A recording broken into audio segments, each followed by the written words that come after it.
देश के कई हिस्सों में आवारा और पालतू कुत्तों का आतंक थमने का नाम नहीं ले रहा है। ताजा मामले में गाजियाबाद में पिछले 24 घंटे में आवारा और पालतू कुत्तों ने 29 बच्चों समेत 189 लोगों को काटा है। वहीं पिछले महीने कुत्ते के काटने से एक बच्चे में रेबीज का इन्फेक्शन हो गया था। इस वजह से पिता की गोद में ही बच्चे की तड़प तड़प कर मौत हो गई थी। इन्हीं सब आंकड़ों को देखते हुए डॉक्टरों ने रेबीज को लेकर आगाह किया है। कुत्ते के काटने पर तुरंत डॉक्टर से सलाह लेनी चाहिए। भारत में रेबीज के कई मामले देखने को मिलते हैं। विश्व में रेबीज से होने वाली कुल मौतों में से 36% मौतें भारत में होती हैं। रेबीज के कारण हर साल 18,000 से 20,000 तक मौतें हो जाती हैं। भारत में रिपोर्ट किए गए रेबीज के लगभग 30 से 60% मामलों और मौतों में 15 वर्ष से कम उम्र के बच्चे शामिल हैं, क्योंकि बच्चों में काटने के निशान अक्सर पहचाने नहीं जाते और ये रिपोर्ट भी नहीं किए जाते। भारत में मानव रेबीज के लगभग 97% मामलों के लिए कुत्ते जिम्मेदार हैं। ये बीमारी रेबीज नामक वायरस से होती है। ये मुख्य रूप से एक पशु रोग है, लेकिन संक्रमित जानवरों द्वारा मनुष्यों में भी फैल जाता है। ये वायरस संक्रमित जानवरों की लार में रहता है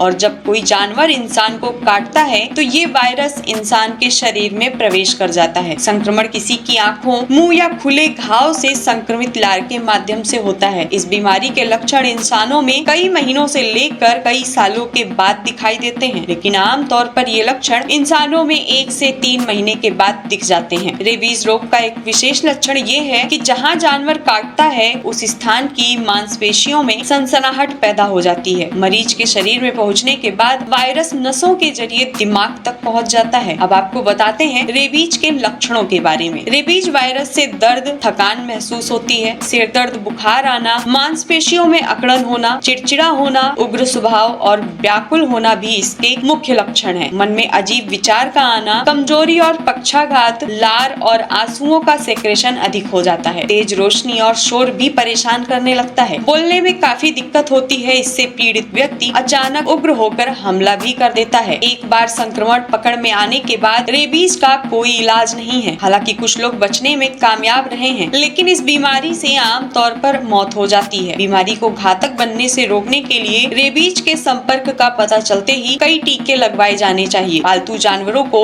समय पर टीका लगवाना चाहिए। चलिए आपको बताते हैं अगर कुत्ता काट ले तो करना क्या चाहिए। जब भी कोई कुत्ता काट ले तो सबसे पहले उस जगह को धो ले। इसके बाद डिटर्जेंट, साबुन और सर्फ का इस्तेमाल किया जा सकता है। अगर घाव गहरा है तो पहले उसे साबुन से धोएं और फिर बीटाडीन मरहम लगाएं। इसके साथ ही कुत्ते के काटने पर रेबीज का टीका, एंटीबॉडी और टिटनेस का इंजेक्शन जरूर लगवाना चाहिए। वीडियो में दी गई जानकारी पर अपनी प्रतिक्रिया जरूर दें।